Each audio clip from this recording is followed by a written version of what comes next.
弟兄姊妹平安，今天是2024年的8月30号。今天经文是诗篇15篇，出埃及记32章15节到35节，雅各书第1章第9节到16节。今天要跟大家分享的主题是试探。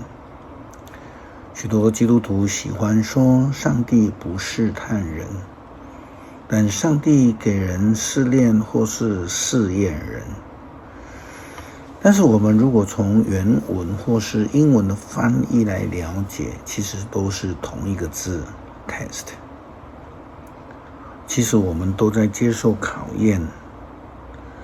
或许我们可以非常严格的分类，从上帝来的我们叫做试验，从撒旦来的叫做试探。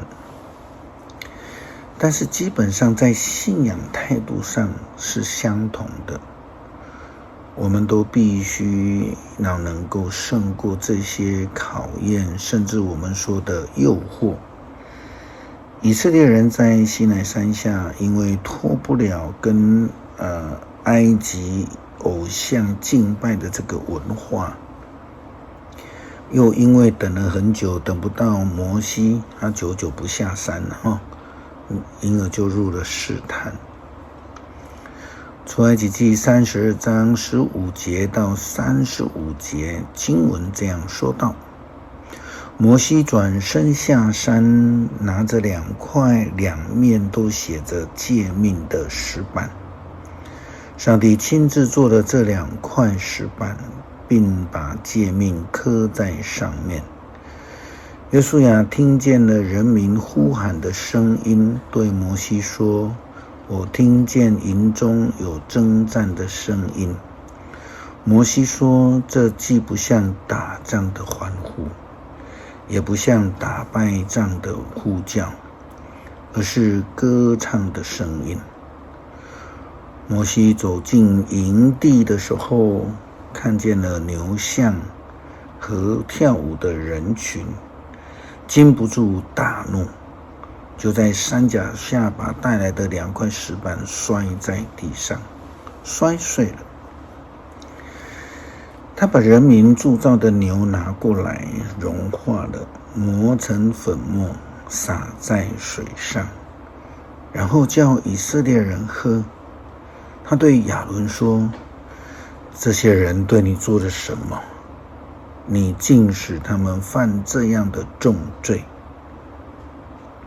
亚伦回答：请不要生我的气，你知道这些人决心作恶。他们对我说：我们不晓得那个领我们出埃及的摩西遇到了什么事，所以请替我们造个神明来带领我们。我要他们把金饰带来给我，那些有金饰的人就摘下他们所有的交给我，我把金饰丢在火中，这牛就出来了。摩西看出亚伦无法管束人民，以致他们放肆，成为敌人的笑柄。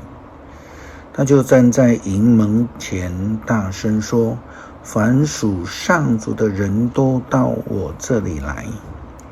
所有的利未人都集结在他身边。他吩咐他们：上主以色列的上帝命令你们每一个人都配上剑，从这门到那门，走遍全营，杀你们的兄弟、朋友和邻居。利未人服从命令，在那一天约杀了3000人。摩西对利未人说：今天你们奉献了自己，履行祭司侍奉上主的职务，杀了自己的儿子和兄弟，所以你们蒙上主赐福了。第2天，摩西对人民说：你们犯了严重的罪，现在我要再上山，到上主那里去，也许能够为你们求得上主的饶恕。于是摩西回到上主那里，说：人民犯了严重的罪，他们铸造金神像膜拜，求你赦免他们的罪，否则求你从你子民的名册上除掉我的名字。上主回答：我要从我册上除掉的是那一些得罪我的人的名字。现在你去吧，把人民带到我指示你去的地方。我要差天使在你们前面引导你。可是时候将到，我要惩罚他们所犯的罪。于是上主在人民当中降下瘟疫，因为他们逼亚伦铸造金牛像。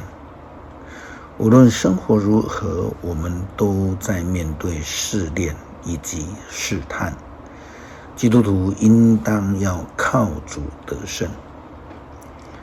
上帝曾经应许以色列人，他们不会得到如同埃及人的瘟疫，但是上面的经文却告诉我们，上帝在以色列人当中降下的瘟疫，那是因为他们没有遵行上帝的诫命及旨意，而受了试探，造了金牛，拜了偶像。雅各书第1章第9节到16节这样说道：贫贱的信徒蒙上帝提升，应该高兴；富贵的人被贬低，也该这样。富有的人要像野花一样凋谢，烈日一出，热风一吹，草木枯干，花朵凋谢，所有的美就消失了。同样，富有的人在事业上及孜孜经营也会消失。遭受试炼而忍耐到底的人有福了，因为通过考验之后，他将领受上帝向爱他的人所应许的那生命的冠冕。人如果经历这种试炼，也不可以说上帝在试诱我，因为上帝不受邪恶的试诱，也不试诱人。一个人受试诱，是被自己的欲望勾引去的。他的欲望怀了胎，出生罪恶，罪恶一旦长成，就产生了死亡。